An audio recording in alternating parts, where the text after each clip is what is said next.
welcome back to BLOCKTV, where it's time for Blockchain on Booze. That's when we round up a panel of blockchain and crypto wheelers and dealers, serve them some liquor, and see if they can answer our questions while staying sober as we review everything that happened this week. And this week's lucky panel of victims, beginning with our very own, maybe not a wheeler and dealer, but a reporter on BLOCKTV, Yonah Hochhauser. Hello to you.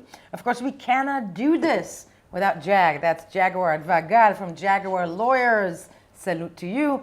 And the man, the legend, the saga that is Ido Sadeh Man, founder and chairman of Saga. Thank you, folks, for being here on the brink of war. Now, and as we speak of war, Bitcoin had a roller coaster of a week, rises and falls in close correlation with the U.S.-Iran tensions. Iran and the United States had the world on edge this week, and war was imminent after the United States ousted Qasem Soleimani, Iran's military strongman, and the latter Iran retaliated with an attack on U.S. bases in Iraq. Gold's price, as usual, reacted to the standoff, but so did Bitcoin. Here is Asha Westrop Evans' report. Good morning. I'm pleased to inform you the American people should be extremely grateful and happy. In the wake of the assassination of a senior Iranian general by US forces, market volatility has surged. Key indicators oil and gold both jumping, followed by Bitcoin hours later, seeming in part to validate its safe haven narrative. As the rest of the week played out, a nervous calm entered markets that seemed unwilling to decide on a direction until Iran's seemingly inevitable retaliation played out. That wish was granted when Iran launched a barrage of missiles at US military bases in Iraq. This action had a seemingly direct impact on markets, as oil, gold, and Bitcoin all traded in tight formation, investors fleeing to safer ground. But then, Iran appears to be standing down, which is a good thing for all parties concerned and a very good thing for the world. As Trump pulled back from the brink of war, markets stayed in lockstep, and Bitcoin's safe haven status looks, at least for now, an increasingly credible theory.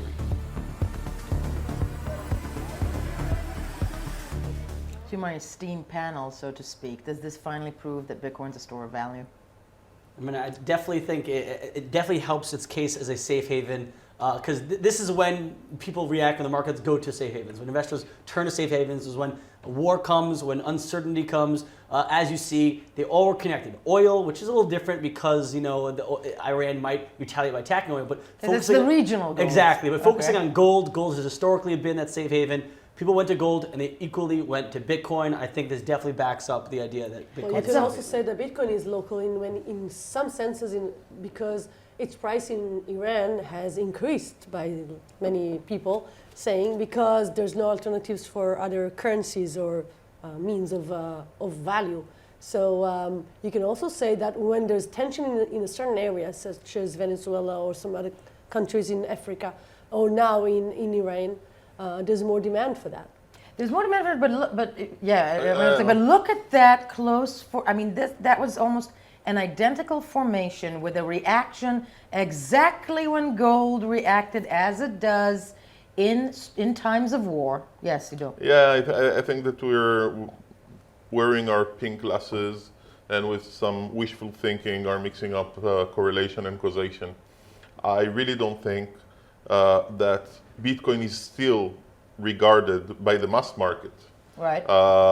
As the non-correlated asset of refuge in times of crisis. We want it to be such. It makes sense. It is designed to be such because it is really unimpacted by political, fiscal, or monetary agenda of any single nation state, but it is not yet accepted as such.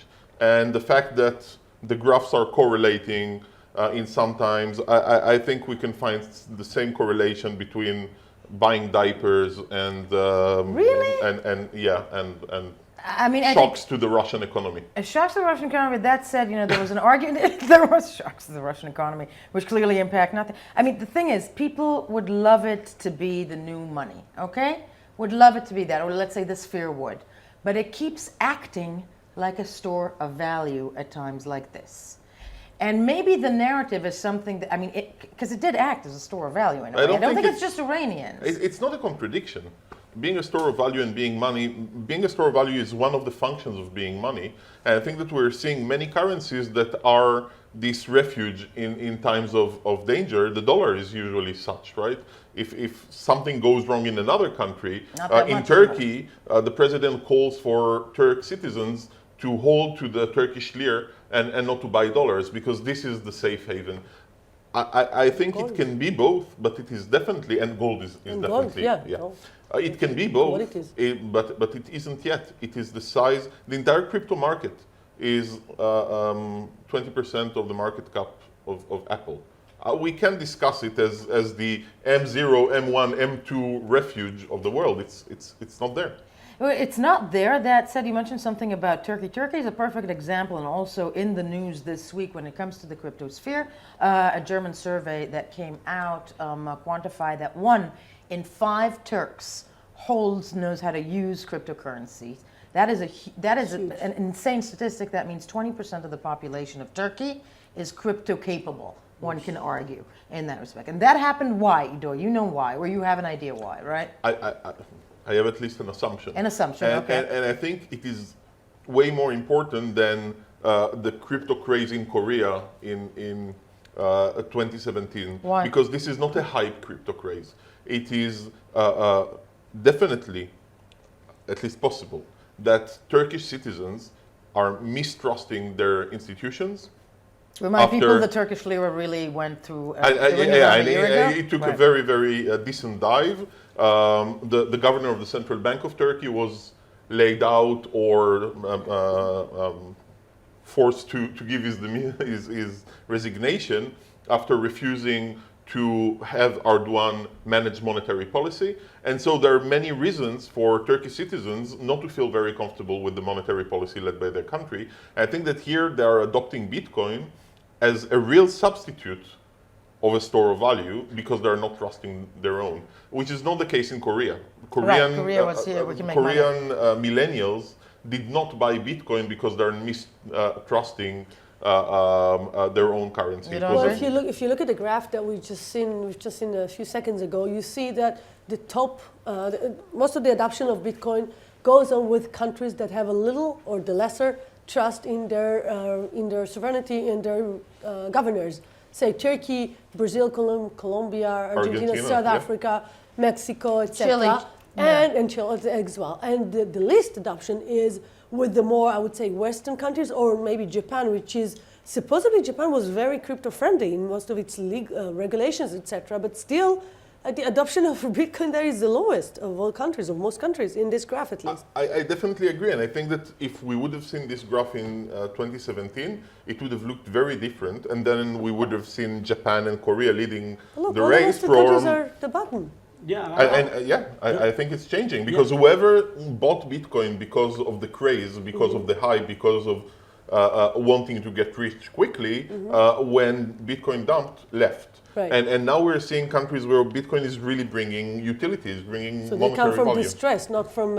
Exactly. I think you're both exactly right, and especially what you said with the causation and the correlation, where while people might have went to gold as a safe haven, as something that's secure, Bitcoin, I think people went to it not necessarily because it's necessarily secure, but because it's outside of the traditional system. It's outside the traditional monetary system. That's why we're seeing it also in these countries where the people don't trust the governments. It's not necessarily a safe haven, but it's outside of the hands of the politicians. It's outside the hands of the traditional monetary system that kind of too often gets messed around with that people don't trust. Which raises the question again, because I think that battle of narratives, you say it can be both, but that battle of narratives may be the thing that will define institutional adoption. And we asked the people in our ecosystem of BLOCKTV all throughout the last 24 hours what they think the cause of that incredible bump was, and then the roller coaster down. Just like, this is what our esteemed guests had to say about Bitcoin as a roller coaster store of value. Let's have a listen. Bitcoin has proved itself over and over and over again that it works. It's an alternative to other systems that are out there, and it's a reminder when we have geopolitical issues that there are other options for people to opt into. I think Bitcoin has always been a safety asset. Whenever in times of crisis, people will flock to buy Bitcoin. So during the next economic crisis, during times of war, people would want to put their money into some safe haven assets like Bitcoin. So I would say that we should expect to see similar things happening in years to come. But if you look at exactly what happened, Tether's market cap, I'm sure I don't need to say this to anyone that's looking at this that's in crypto, jumped $500 million. So that, I think the injection is what drove the market, and not really this Iran and US tension. Sometimes these things are self-fulfilling prophecies. If enough people talk about it and say, hey, it's a flight to quality, and then people see it, people are very fickle, even high-level institutional traders. If they see a few 5% up days, especially if other assets are down, and they see a narrative where a lot of people are talking about this being a flight to quality, it sort of becomes true. The ultimate question of that, Field of Dreams question, if you build it, they will come. But the question is, how does one build it? And by that I mean Bitcoin, because first of all, the Tether argument rose again. It's not confirmed, that there was this mass printing, whatnot, supposedly. Do you guys know the Tether correlation idea? What do you think of that, Ido, by the way? I really don't know. I think the market is way too obscure. The movements, we are all thrilled, but the movements are rather small. If institutional would have diverted about 0.5% of their holdings into Bitcoin, we would have seen the market jump 1,000-fold. But these are people doing. These are most likely people of the region. No, I mean we can argue. Who knows? I think it will really happen when we'll see country by country where governance defaults, where monetary policy defaults, starting to use those instruments that are not being managed by those institutions that are managing their current currencies. I think this is eventually the course of evolution of Bitcoin. I'm not buying into the thesis that when the next crisis comes, Bitcoin would be the assets of choice. It will be if it is proven itself to be of utility in countries where that's already the situation. I have a negative point of view on this, on the correlation. I think that, I'm sorry being the bad girl here, but... so we love you. But seriously though, when institutional investors and institutions in general are looking for investments in general, they're looking for lesser of a correlation. If you have less of a correlation, you have more spread of your investments, and actually Bitcoin was supposed to have less of a correlation to any other means. Once it has a higher correlation to gold. It becomes something very specific. To US dollars or to, I don't know, S&P 500 or whatever other stock investments, then that's negative because the ability to diversify by having another mean such as Bitcoin with a lesser correlation gets lost as long as it gets more and more correlated. Mm-hmm. So this would actually, I think, diminish or decrease the involvement of institutional investors. I think it really matters because many different people use Bitcoin and turn to Bitcoin for many different reasons. Right. Institutions, they want either to get a return on their investment or as a hedge against their other bets. So yes, you're right there. When Bitcoin is correlated either negatively or positively, it doesn't serve that purpose for them. But in these areas, Venezuela, Argentina, places where inflation is going out of control, those citizens are turning to it because, hey, this is a less risky bet than holding my own country's currency. Yeah. And then you have, the Westerners, Japan, America, where their currency is doing strong, but hey, I'm against the traditional institution. Yeah. I want to have Bitcoin. I believe in the future of technology. I'm for Bitcoin. So it really depends who you are. You have a totally different view of Bitcoin. People would argue, very true, people would argue that's one of the problems of the sphere because of this notion of tribalism. I think it's this. No, I think it's that. No, I think it's that. That said, we thought something about Telegram. And now it might be something entirely different.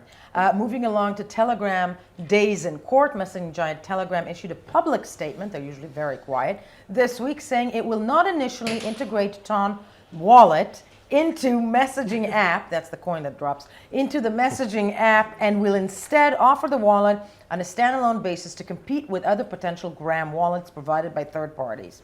That was only one of the takeaways from the public announcement, which also argued that Grams were not a tool for investment and that buyers should not expect profits. That is a statement that comes out as a blow, one can argue, to pre-sale buyers who perhaps invested a combined altogether $1.7 billion, most likely with the expectation of profiting on it. So first of all, let's start with the $1 million question to me. If I were a Graham investor, I would be getting my friends right now, finding Durov, and going, what the fuck, man? So I actually understand Durov. On the 5th of December, the European Union Financial Committee has issued a statement saying no stable global currency is going to be enabled in Europe until we declare otherwise. And the global aspect was referring to having an already established infrastructures of customers in place that could pose risks to financial stability. And I think that this measure is a sort of an olive branch to the regulator, saying if you look at us as a global institution, one that can bring risks to financial stability, then we're mitigating it by saying that our existing infrastructure is not going to be served by it. I understand. I think it's a sort of impossible chase between the regulator, who doesn't necessarily understands exactly all the implementations and is currently just putting in halt. That is a given, and Telegram have already argued that they were completely sidestepped by the regulators a second before launching, whatnot. That said, with the process they're going through now and this change, and I think you need a little bit more to drink, but because there you go. You talk too intelligently. Exactly. You're making too much sense. That said, though, still, if one was an investor, you wanted to say something in that respect, because it puts this big question mark on the original point of it all. It's a lesson that big tech is learning all too frequently and very recently here, where they're getting huge pushback from regulators around the world. We saw this with Facebook's Libra, and we've seen this even with American companies that aren't doing crypto, even Facebook, Amazon, Google, but specifically with Telegram and Facebook, Libra, and the Time Network. They thought that regulators, what do they think? That regulators were going to bend over backwards and not put up a fight when they're trying to release these global. Yeah, but those would argue this is not a fight, this is a full-blown war. It doesn't have to be a war. I mean, I guess they believe that they wouldn't get so much of a fight, but now they're saying, well, regulators are putting their foot down. I think with Telegram distancing itself, separating the app from the financial product, let's say, which they're not saying. Libra? Yeah, which they're not saying. I think they're doing that one to ease the minds of regulators, but also if there is more pushback against the actual Time Network, to leave its Telegram app out of it, so it doesn't get hit with collateral damage. But that's the strength of it from the Telegram application. But they don't want regulators to know that. Exactly. Yeah, I mean, but it's stupid because what's the point of it being so successful, and why are the regulators so afraid? Because it's connected to a very, very well spread application. They didn't say that they will not try to convert Telegram users into Ton users, and I think that it goes just by the same token in regards to the expectation of profit. If one creates or a state creates a successful currency, then the value of this currency will appreciate. It does not mean that the currency is meant to gather profit. It is meant to store value and to serve as a means of exchange. And I think it's all, again, this frustrating debate in regards to taxonomy and to the definition of things, which is led by the way that financial infrastructure legislation is about 70 or 80 years old. And this attempt that Adva knows way too well and much better than me to navigate between definitions that are, for the most part, irrelevant. Irrelevant for 2020. Right now, we have a regulatory system and legislators who are put in place that don't understand and aren't prepared yet for this revolutionary technology. The promises of this technology are that something different from the traditional system, and yet all the rules we have are govern the traditional system. Well, you can't blame them. At the end of the day, I'm not taking sides, but of course that's going to be put in place. I'm wondering though that if these cases, Telegram is in court in the next coming weeks, clearly.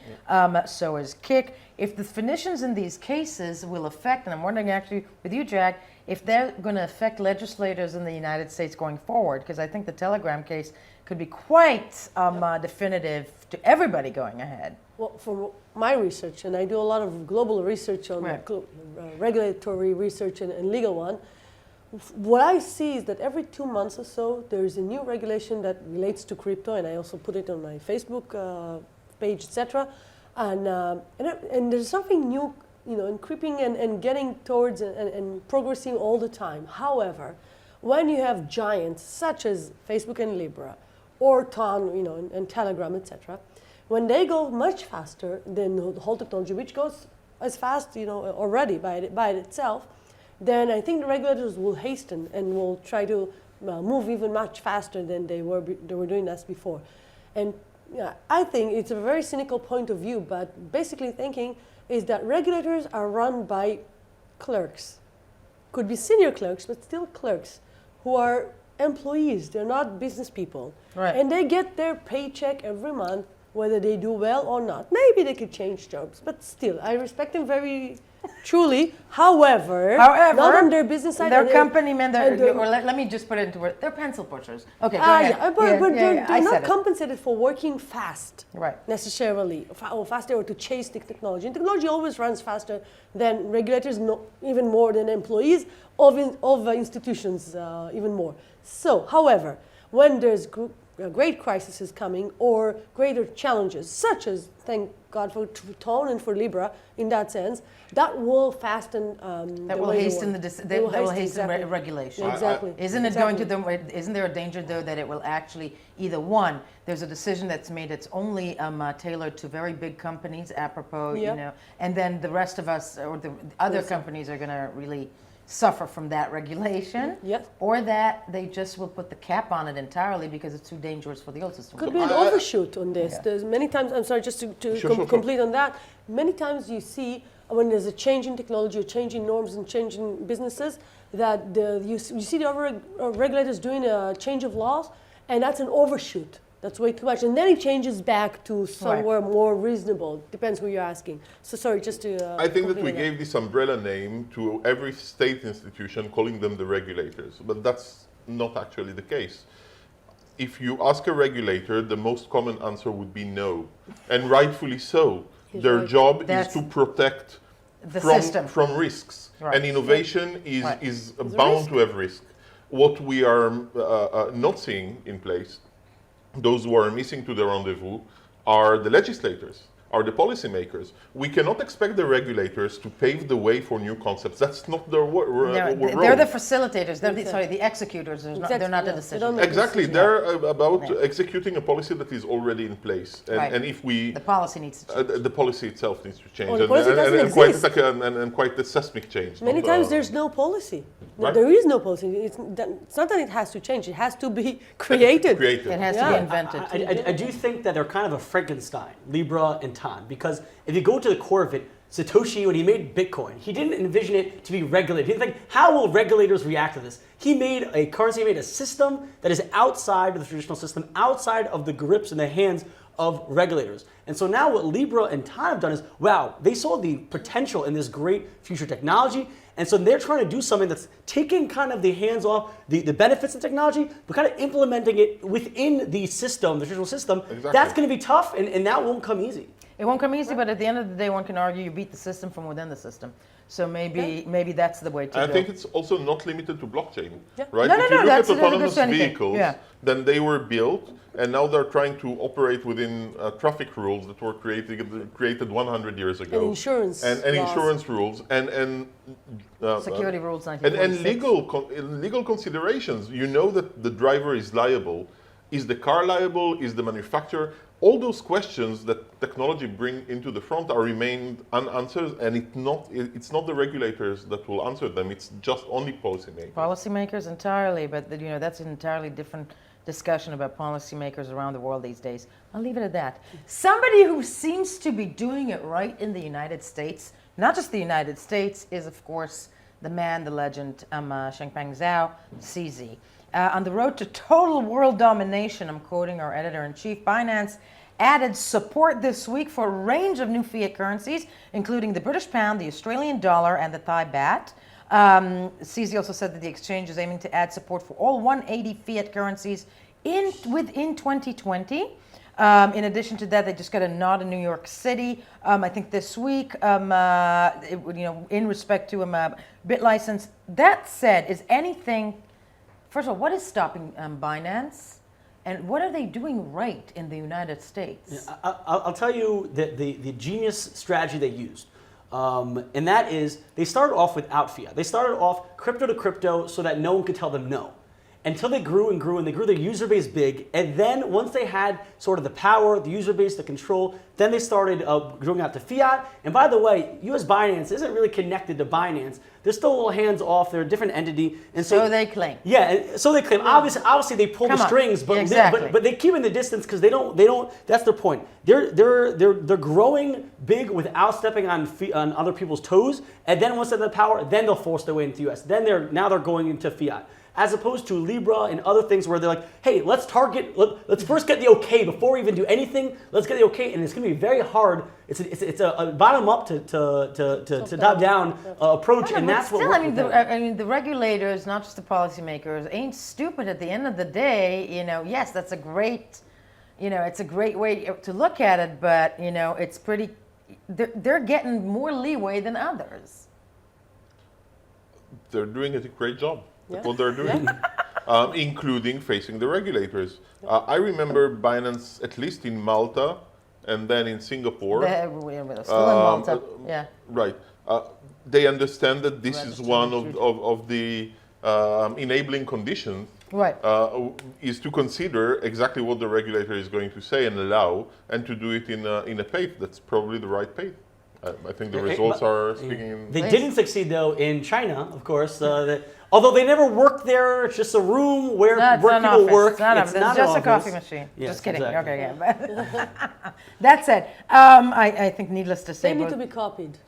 They need to be copied. And look, I mean, it really is the little kid that could. One can argue when it comes to Binance within the sphere. But we are sitting here, folks, and I haven't seen you since last year. And in that respect, we just started a new decade. We're at the beginning of 2020. It's still January.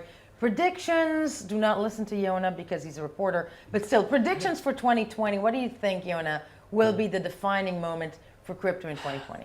I'm not sure what will be the defining moment. I can tell you what I hope will be. I just really hope, as someone who came in not with the most technical background, I really just wish that with blockchain and crypto, we will go from it being useful to it being usable. I really hope that UI, UX will come into the market so that people could use it. And I think that will come with the CBDCs, that will come with if Libra actually happens, if TON actually happens. And once these big players come and they know how to build products for people to use and not just early adopters to use, yes, then that's what I'm looking forward to. I'm looking forward to being usable and not having just utility. From the man from within, yes. Well, how about you, Jag? Very combined with that, I look forward to the fact that I won't be one of the, maybe the only one or one of the very few lawyers who accept my legal fees in Bitcoin, for example. And it's not right that it's so special.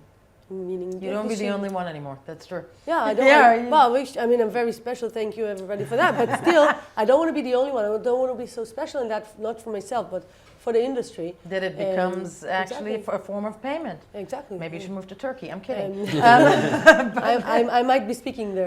There you go. Yeah, very soon. Binance is already there. Ido, what about you? 2020. So I'm with the Turkish side of things. I think we will see utility there, and not Turkey as in countries where existing governance structures are struggling to provide security, and I think that's where we'll start to see usability, and it's a great test ground for the evolution of blockchain, of cryptocurrencies. And we must admit that our governments are not doing exactly great either. So really? if we are able to create non-governmental but yet non-corporate solutions to existing problems, then I think this resolution of the customer-citizen deadlock is definitely at least present in discussion. Amen to that. I'm always the skeptic of let's see it not become just a corporate solution, but amen to that. Lady and gentlemen of the panel, raise your glasses. I want to thank you so much. This has been a delightful discussion. We were blockchain and booze on this dreary January day, and we'll be right back.